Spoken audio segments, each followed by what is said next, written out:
Francisca. আমি নিশ্চিত যে আপনারা যারা অ্যানালগ ছবি তুলেছেন তাদের কাছে এখনো অনেক নেগেটিভ অবশিষ্ট রয়েছে।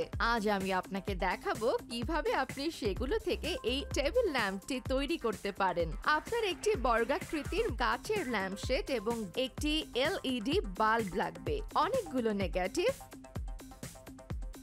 মড পজ যাতে একই সাথে আঠা এবং বার্নিশ রয়েছে এবং একটি তুলি।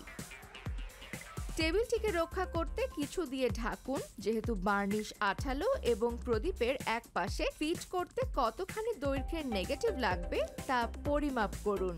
আমি সাধারণত ফিল্মের স্ট্রিপগুলো আঠা দিয়ে অনুভূমিকভাবে লাগাই, কিন্তু উলম্বভাবে লাগানো হলে তা বেশ দুর্দান্ত দেখায়। আঠা মেখে নিন এবং বেশ ভালো করে নেগেটিভগুলো জুড়ে দিন। ছিদ্রযুক্ত দিকগুলিতে আঠা লাগান যাতে তারা ওভারল্যাপ করে এবং অবশিষ্ট অংশ কেটে ফেলুন। নেগেটিভগুলোর ওপরেও আঠা লাগান। চারটি পাশেই ভালো করে আঠা মাখিয়ে নিন। আঠা লাগানো শেষ হলে আপনি সেলোফোন টেপ দিয়ে প্রান্তগুলো আটকে দিতে পারেন যাতে কোণগুলো মসৃণ হয়।